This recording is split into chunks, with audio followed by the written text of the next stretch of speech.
Hey everybody, and welcome back to the Weekly Fix. As always, I am Neil. This week, well, what are we going to talk about? Supercross A1 Recap, Yamaha MotoBot news at the CES show, Formula One inspired motorcycle, and Honda's got a new racing program.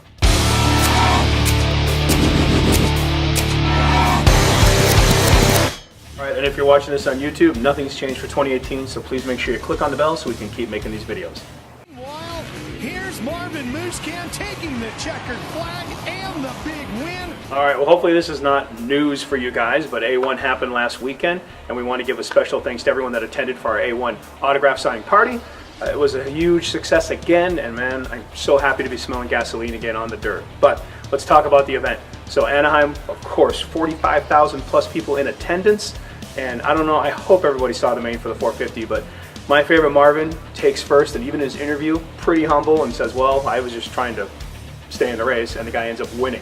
One of my favorite racers, Jason Anderson, in second, and Bam Bam Barsha, who was here at our event, took third. So a huge showing for them. And a little side note for you trivia folks, Alpine Star was all 1, 2, and 3 on the podium, which has never happened, so that was kind of cool.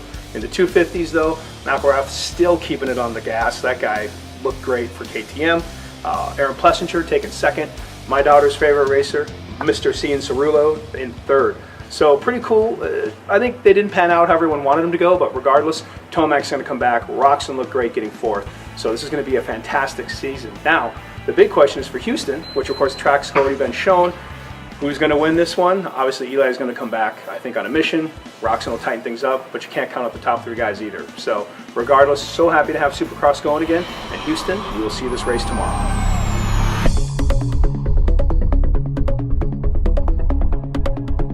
Well, this week in Las Vegas is, of course, the CES show, and Yamaha has tied themselves into it. 2 really cool things they're debuting here, which I think most of you guys that do follow Yamaha know they're already doing it, but they've brought it to the masses. So the Motoroid, this is going to be an artificial intelligence on the motorcycle. It's supposed to recognize the rider, how they ride, etc., and then interact organically, which I don't know what that means, but maybe there's no pesticides included. And then the MotoBot. Now this one I really like. This essentially is a goal to have a robot drive the motorcycle over 200 kilometers per hour, which will be like a MotoGP style speed. And then when that happens, they're going to challenge the doctor, the one and only Valentino Rossi, to a race on the fastest laps. So Yamaha has definitely made a push into the show. If you did check it out this week, very cool. Otherwise, I know it's online right now. So make sure you check it all out. And again, I mean, Yamaha, they are pushing the envelope on tech, and we love it.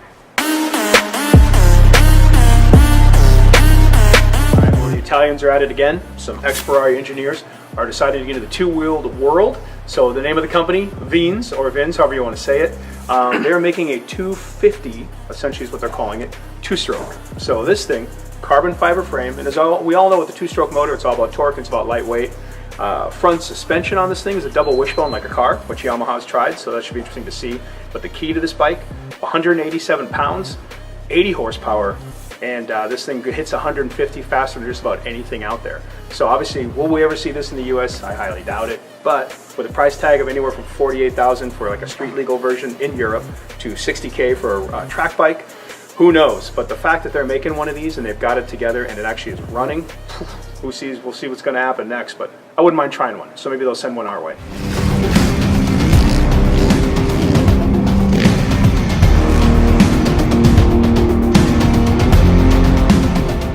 All right, and in more off-road news, Honda has announced their 2018 Red Rider Rewards program. That's a tongue twister. This is pretty cool though, and please keep in mind, this isn't if you come and buy a Honda dirt bike and they're going to give you something. What it is you buy a Honda dirt bike and you go race, whether as an amateur or professional, they're going to support you. They have over $5 million in funds working with all the different race companies, I mean from AMA to District 37 to Baja to Score to whatever. So you can be an off-road racer, you can be amateur, pro motocross, supercross, arena cross, and even flat track. They're going to cover you. So it's cool to see Honda doing that, and they are making a push, and their bikes are looking pretty good this year. Flip to the wheel.